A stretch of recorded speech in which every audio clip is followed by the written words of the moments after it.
Welcome home to USA Global TV and Radio. Ours is a place where dreams take flight, voices are heard, and stories are shared. This is where cultures meet, connections are formed, and ideas are transformed into action.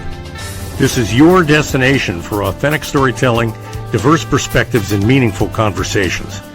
We're where global stories unite and bridges are built beyond all borders. Discover our world of education, entertainment, hope, and inspiration. Together, we're building bridges worldwide. Subscribe to our USA Global TV channel and download our USA Global TV app. Be our guest or join our team. Visit usaglobaltv.com.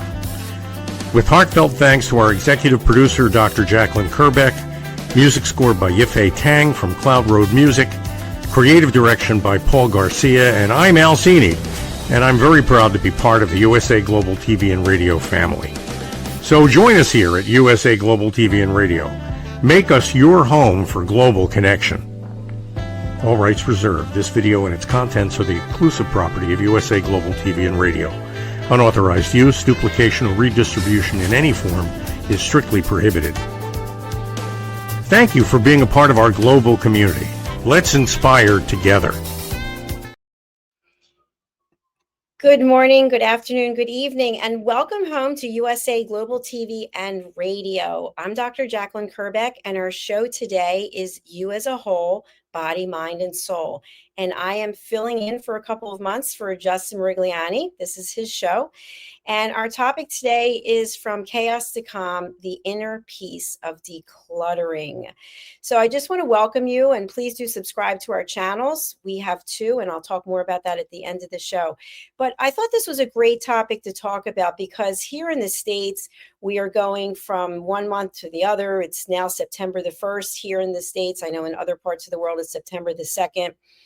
And we're also going into a new season. So the summer is concluding and people are going back to school, back to work, vacations are over. So it's a good time to look at decluttering. And the reason I feel this is important is because many times in our life, we feel chaotic. We feel out of control.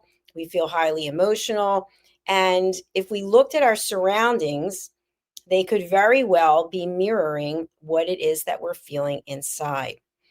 So when we look today at our topic, we're going to be looking at why decluttering matters and what are the areas of our life where we really can find that there is clutter. And I'm talking about physical clutter as well as other types of clutter. So one of the first areas is in stress.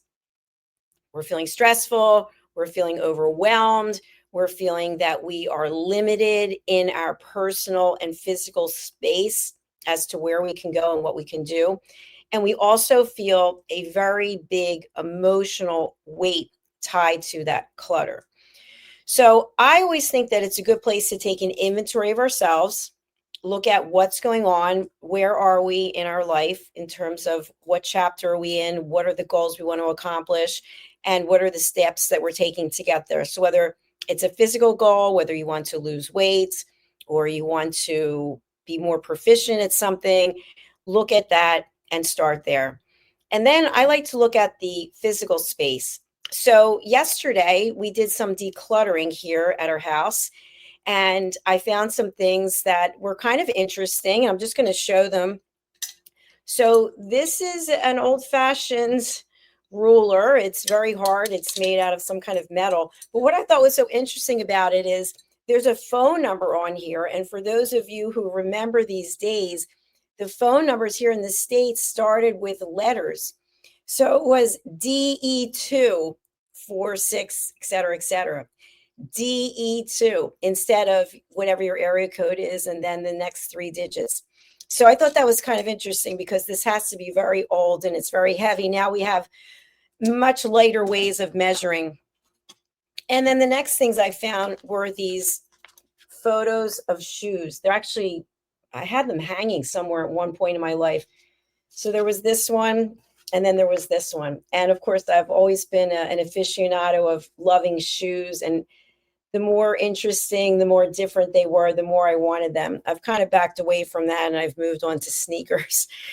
But there's also some things that I found that kind of made me very emotional. And that's why I'm bringing them up now at this part of the show, because there's really a link between decluttering and mental clarity.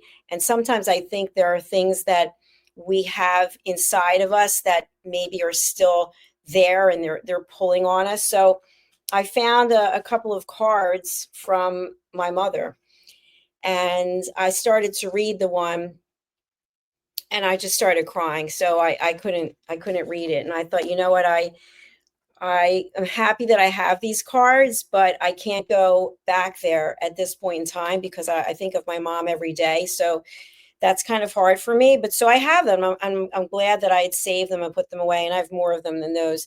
And then I found some photographs, and I'm only going to show photographs where it's, in my family or that I have permission to, because I have a lot of photographs of other times in my life, but I don't have the permission. I didn't ask for permission. So here's a really cute one of me and my sister. We were so young there. I mean, look at that. So cute. And then here's another one of my sister with me and with our dad. He passed away in 2012. I think that was when I graduated with my master's degree. So that would have been 1994. And then I found this gem of me with some swimming, what are they called? I guess I got an award for a badge for swimming. So I didn't even know that because I just started swimming again. I thought, wow, I didn't know I was ever any proficient at it. And then there's one of me with my mother at my wedding. That was in 1993. And there's one, of course, of my dad with me at the wedding, for those of you who thought I was never married. And then one of my parents walking in was the Bellevue Stratford Hotel at the time in Philadelphia. And then just a couple of other fun ones. Here's another one with me and my dad. I think we were in New York at Le Cirque, and I don't know that that's there anymore. I'm not sure. And then this one, somewhere in New Year's Eve. I don't know what I was thinking, but I look quite content, I would say. Pretty happy. And then this is my favorite. This is from the car show. And I think that was, I don't know, it was obviously before the pandemic, but it brings you back, right? They're memories, and you think about, oh, well, I used to look like this, and I went here, and I did that, and I did this, and it brings up a lot of emotion. So I think it's good to get them out there and then kind of move on. So you sit with them, and then you put them away, and you look at where you are today and how much you've to be grateful for. So I feel like with the different types of clutter, we're talking about physical clutter, going through closets, going through the garage, maybe going through your car, maybe going through your briefcase. Sometimes we hold on to things. So for example, like these cards from my mom, I'm holding on to them because that's the last of her writing really that I have. So it's sentimental. But at the same time, I could end up in a pool of tears, wallowing in a corner, how much I miss my mother. So I have to put a boundary in place and say, okay, let's continue to move on. I love my mom, I think, for all the time, but I have to keep going forward. So go through your closets, maybe because we are changing the season here in the States, and maybe outside of the US, you're also changing, but for the opposite season, and maybe move the one set of clothes to another closet and bring the other ones that are more appropriate for this. And go through your kitchens, go through your workspaces. Even what I love to do is when I'm on a plane and I don't have Wi-Fi, I will just go into my photographs on my phone and I'll just start deleting them. And I'll just start deleting the ones that I definitely don't need.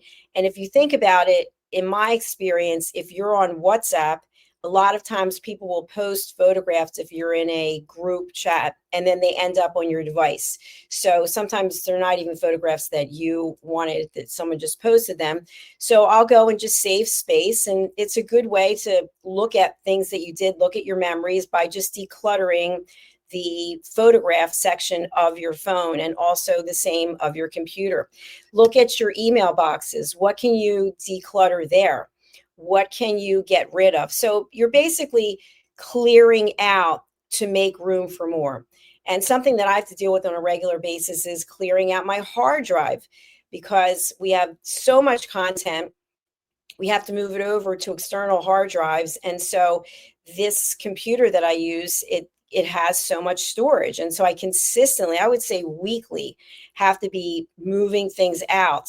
We typically move all of our shows over after the show takes place so that we have more room. But I really want us to focus on mental decluttering. And I want to talk a little bit about social media. So, if you're following me, of course, I'm on all the platforms. I'm very active on social media because our business is on social media as well as other platforms. So, I am continuously on there. And of course, I want to give back to people who are giving to me. So, I'll go and look at other people's posts. But I think sometimes people get so caught up in what someone else is doing that it really brings them down, and it brings them to a level where they're not able to be productive or to be happy in their own space. So let's look at that. How are you using social media and how's it coming up for you? I'd like to think that the shows that we do are providing education so that when you're tuning in, you're actually walking away with something that's of value. All right, so decluttering inside mentally is an ongoing process, right? We only have so much space in our brain for certain things. So what I like to ask people to do is think about, how are you spending your time mentally? Because remember, I've taught this in a number of my classes. Even though you're with someone, you're in a conversation with someone, you're in a meeting with people, that doesn't mean that you're truly present. So what is it that's taking up the most space in your brain? And think about, are you spending a lot of time looking back and kind of regretting, like when I just shared these photographs with you? Are you looking at how it used to be and thinking, I'd like it to be like that? Or are you looking at the future and saying, I hope and pray this happens? Or are you actually living for today and seeing what you can accomplish today? To me, that's really important.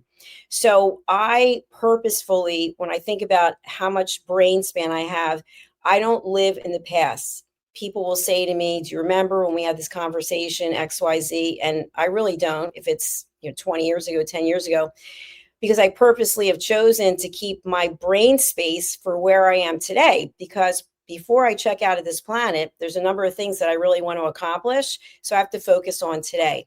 So think about, where are you mentally spending your time? And how can you declutter by being present and being focused and being determined on whatever it is that you want to accomplish while you're here? I think that that's really a way of simplifying your life. So I'd like us to look at why it is that we hold on to things. Okay, so for example, I just shared with you about this metal ruler. Okay, this was my parents. I don't even know, maybe it was their parents, I'm not sure. But for some reason, this was held on to as opposed to letting it go, along with a lot of other things that we get rid of. I think it's for the just in case. One day I might need this. One day this might be useful. Or there's really nothing wrong with this. There's no reason to get rid of it. Why would I get rid of it when I just have to go and buy a new one? Even though, as we are evolving as a species, we always come up with something that's better, lighter, more accessible, whatever it is.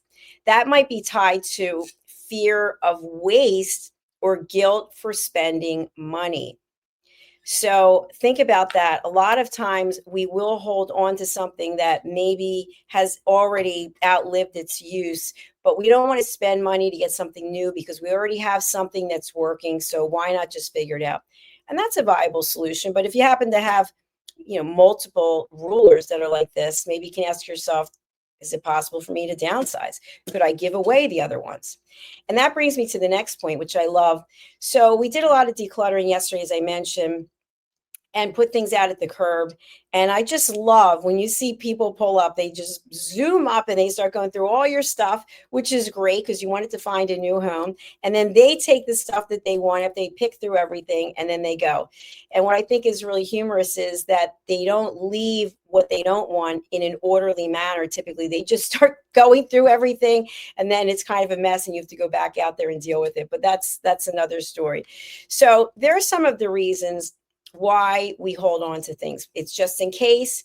Maybe we have a sentimental attachment to it. We are upset thinking that we might be spending money that we really can't spend. Or maybe we feel like it's part of our identity, so that if we get rid of that, we might be asking, well, what if I have to prove who I am? And that happens a lot.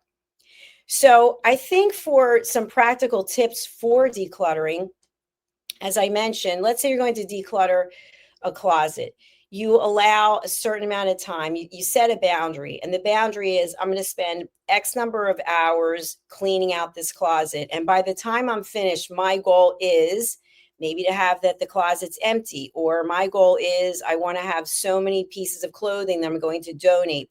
And when we donate, it's sort of that circular fashion, then our items have another lifeline.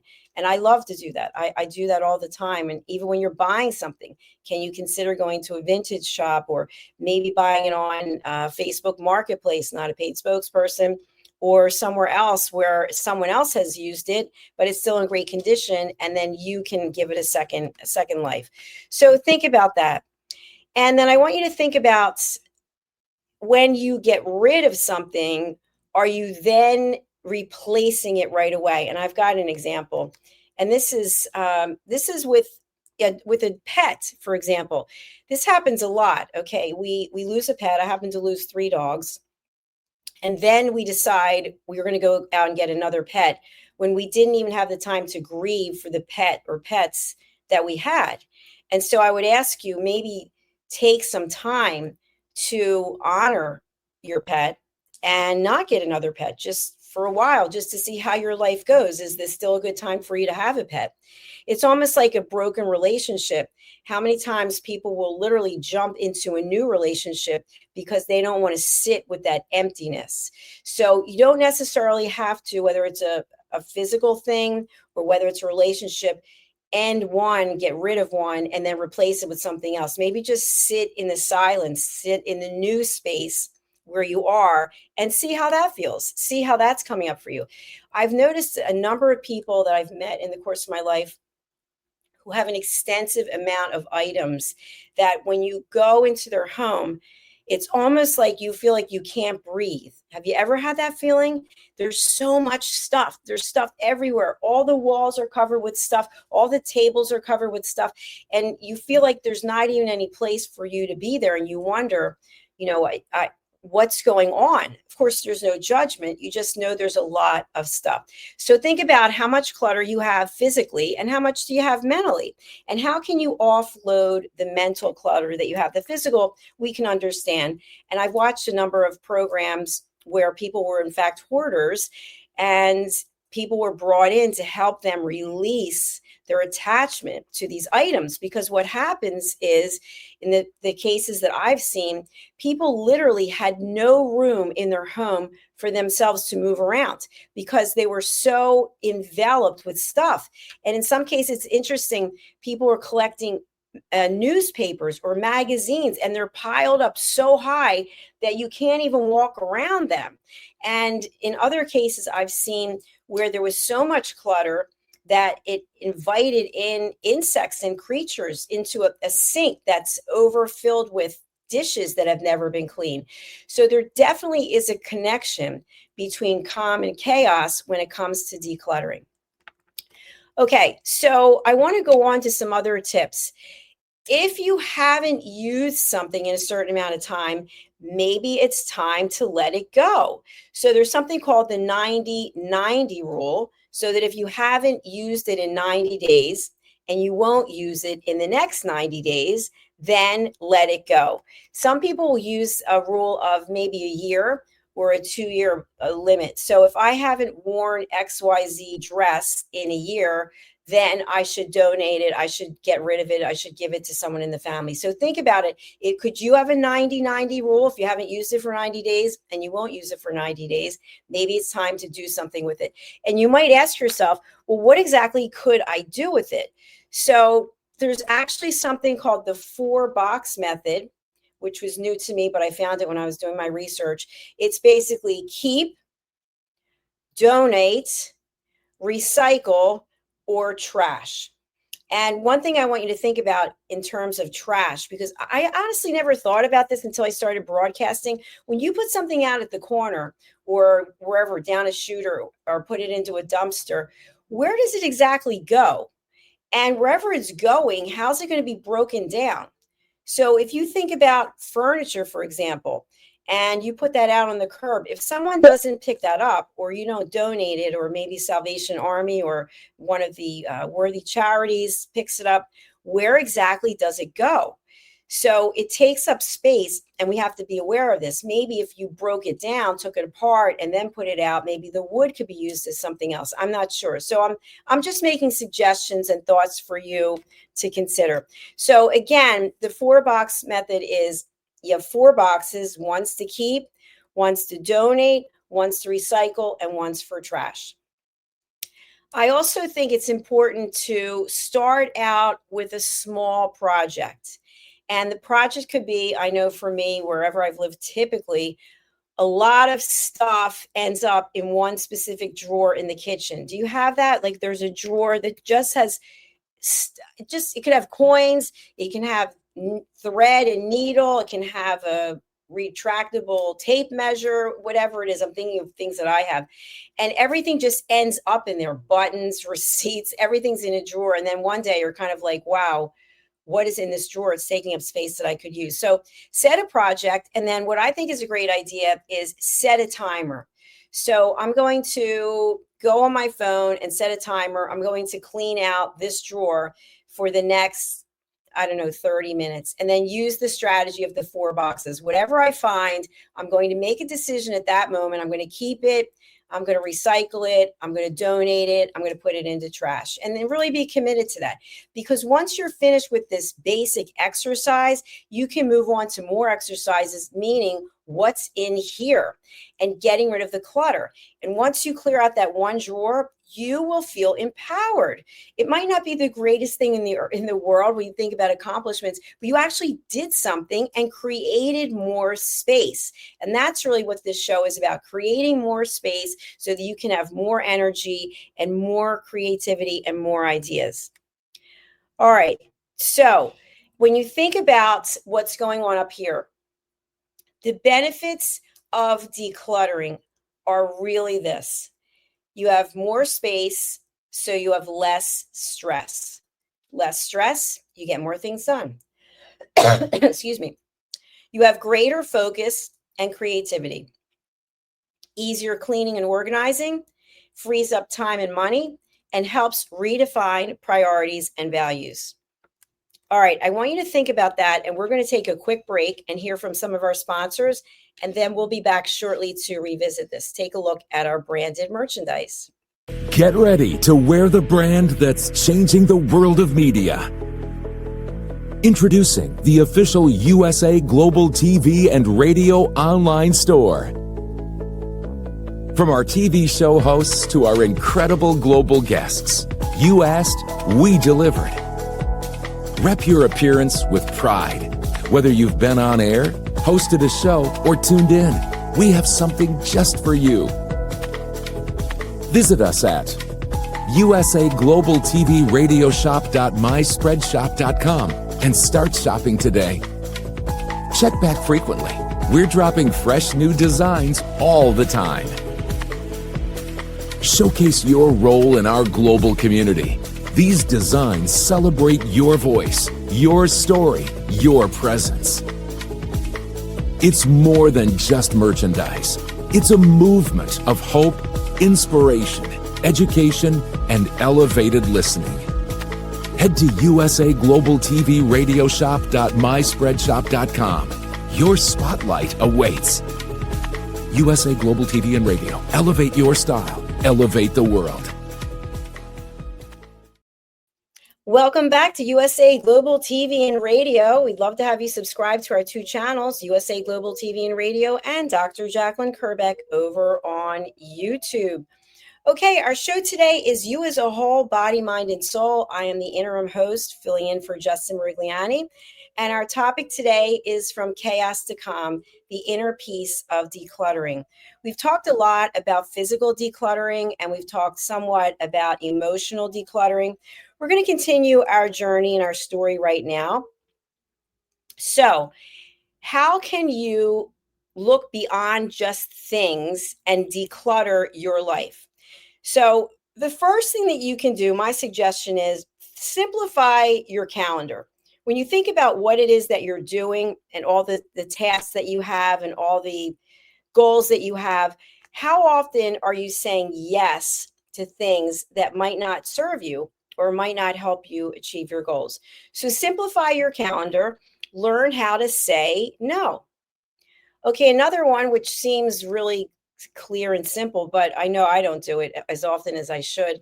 Set a boundary for your devices. Anything that's electronic, set a boundary. And I will give an example of this. So when I go to the gym to work out, I will leave my phone in my locker because I want to be completely present when I'm working out so that I'm not distracted. I see so many people at the gym or even walking or whatever, they're constantly on the phone. And I've done this sometimes, but I'm really aware of it and trying not to do it as much. But people are so focused on the phone, they're not even watching where they're going. So maybe you set some boundaries for yourself that when you're going to be exercising, for example, or when you're with your family, or if you're sitting down at the dinner table, or if you're driving, how many times are people driving? You see them with the phone. You maybe set a boundary because that'll help you eliminate some of the stress that you have because you're not now taxing your mind to do something else at the same time. I want you to think about practicing mindfulness to help declutter your thoughts. So when you start feeling overwhelmed, you start feeling stressed, I always like to identify how is it I'm feeling right now? All the negative emotions that come up. I'm feeling afraid. I'm feeling angry. I'm feeling anxious. And then put something behind it. What is it that's causing that? And then how do you eliminate it? How do you minimize it? So I like to think about prayer. I like to think about affirmations. I like to think about meditation. Many times, our first go to is to contact someone else. So we're highly charged up and stressed, and then we just contact someone else and put it all on them. And then you feel better. And then they're like, why do I answer the phone? Why do I agree to the meeting? So I always encourage people to work on things themselves before they start reaching out. If you get to the point where you can't do it yourself, of course, get some help. There are plenty of people who will help you. So I like to think that we're empowered. We have the power to look at ourselves and say, okay, I am capable of fixing this. I'm capable of finding the solution, or I've done everything in my capacity to do this. And I realize that it's out of my control. So I need some help. I want us to also think about when we come to decluttering about sustainability. So you've heard about paying back, giving back, being a good citizen, helping others. Think about the knowledge and experience that you have in your life. How can you share that? Okay, that's what I'm doing here. I'm building a legacy along with my team. We're building a legacy of education that we're giving back to people. So wherever you are watching this, you are not paying to watch it. This is free programming that you're watching. So I'm giving information to help you, and I'm asking you, how can you help someone else? So that's a great way of decluttering because you have so many skills and talents. Why not offer them to help someone? Okay, the next thing I want to offer out to you in terms of how you can help declutter is I want you to do a quick exercise with me. So I want you to pick up something that is in within arm's reach of you right now that you no longer need. Look around your surroundings. Is there something there that you really truly do not need? And I actually have something right here an arm's length away. I'm going to share it. So I have these sunglasses. They have been sitting in this case on my desk literally for years.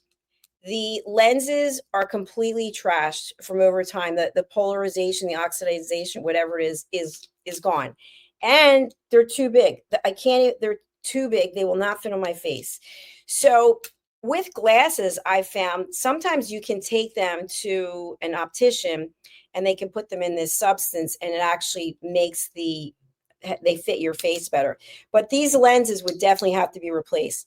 So I'd have to look into that and say, well, do I want to spend the money, or am I just going to get rid of it? And this probably would be a recycle.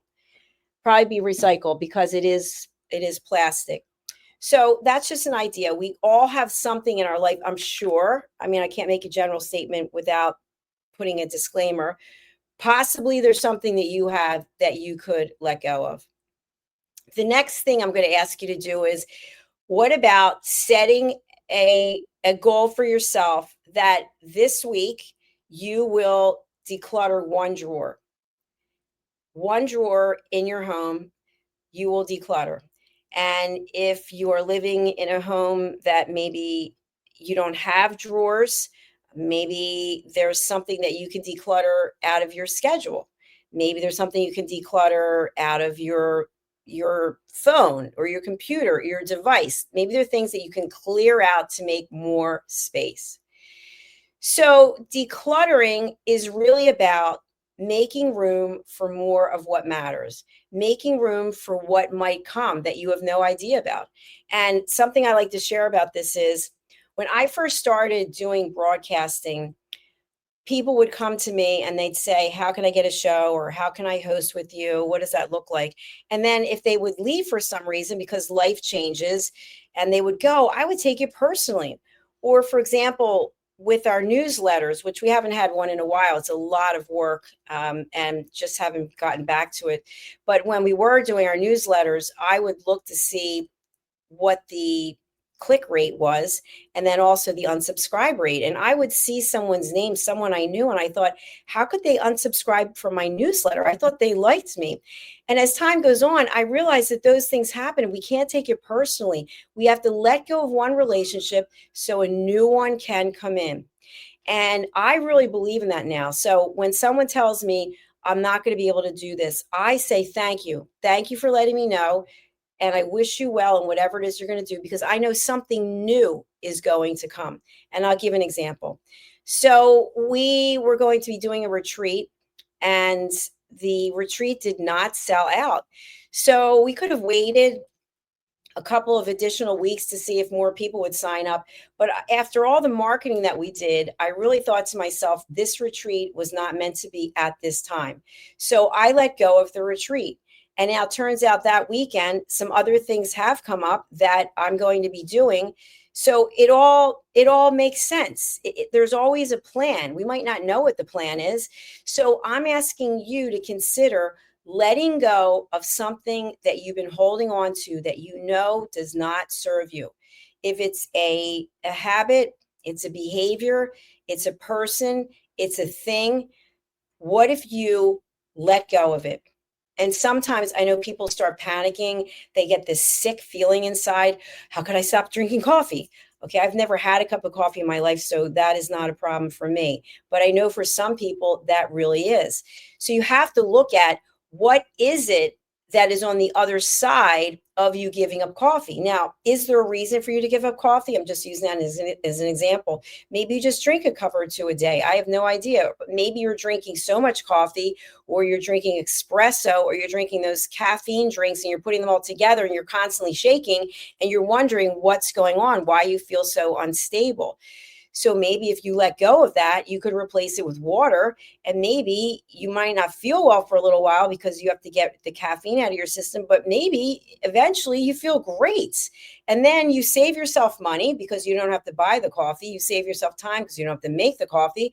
And who knows what's out there for you? Maybe your skin looks better. Who knows? But until we let go of something, we're not going to find out. So I hope that you found some value in today's session, and it was earlier than normal because it is Labor Day here in the States. And this is my 7th show today that I've either hosted or have been producing. So I'm going to be taking the rest of the evening off just to do some administrative work.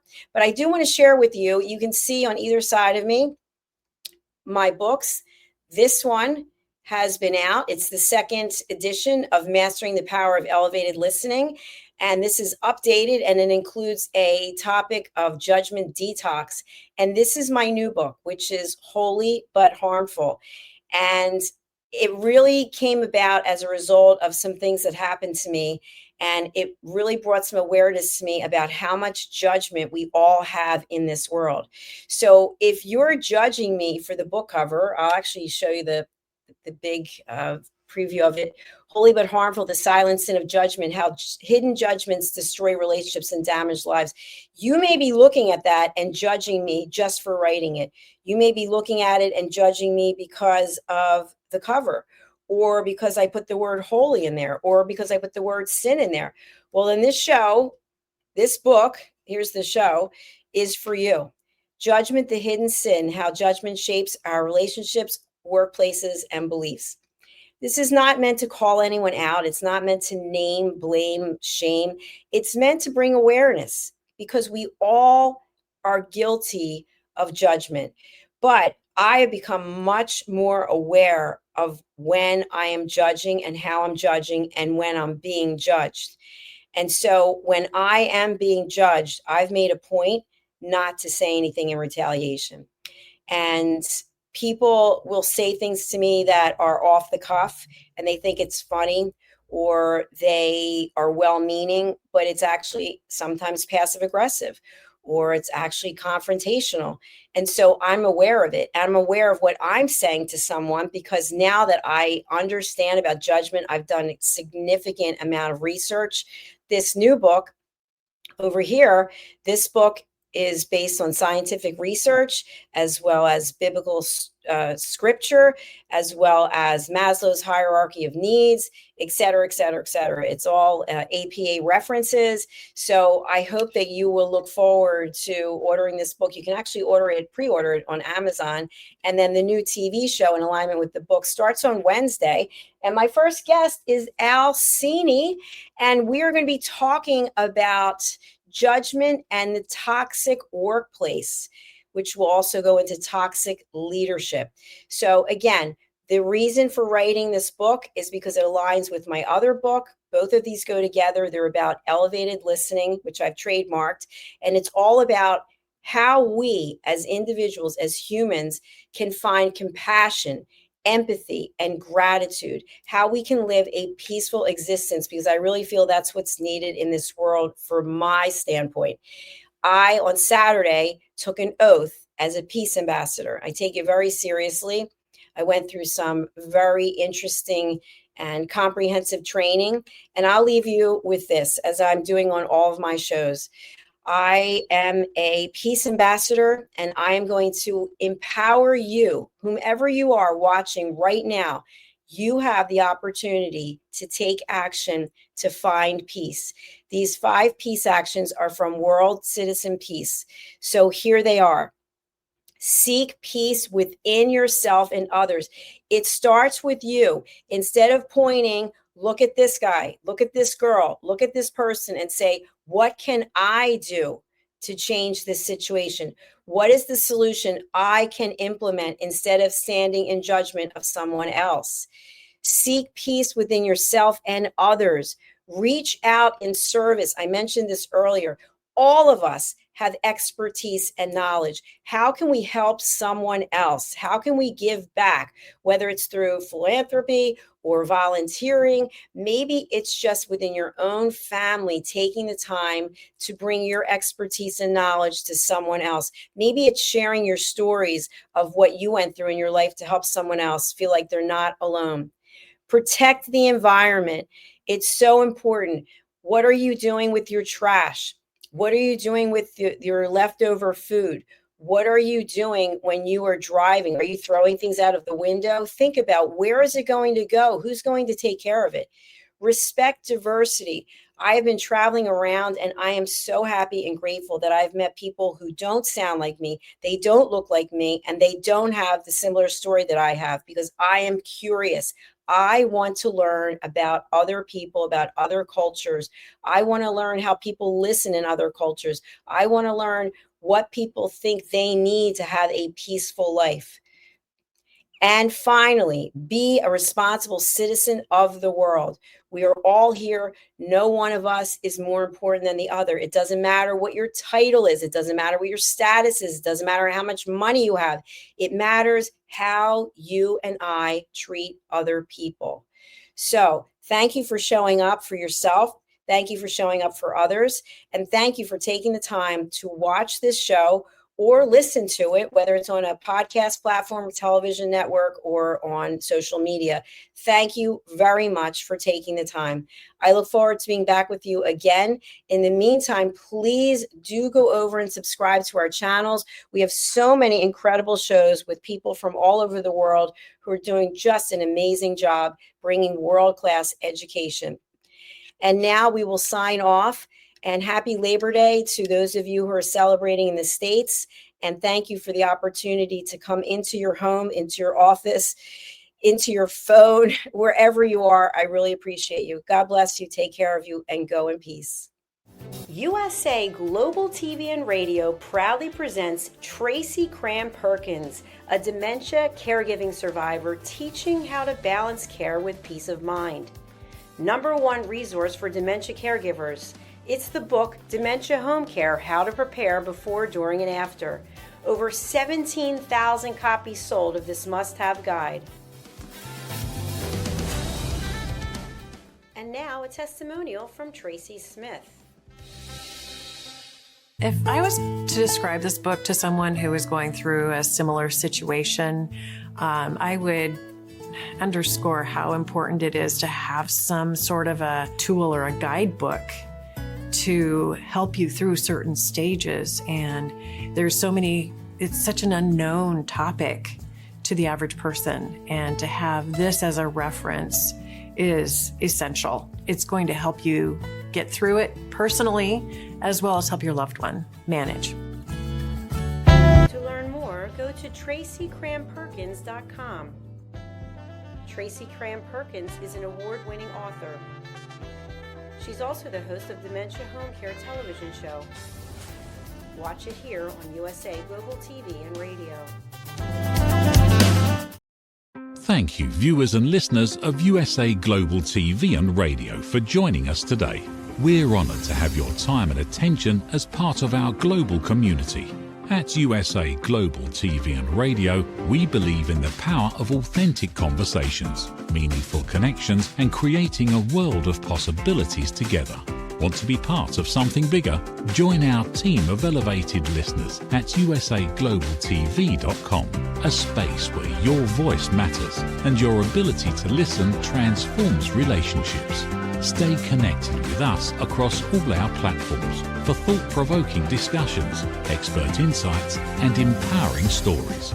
Subscribe to our channels at youtube.com/c/USA Global TV.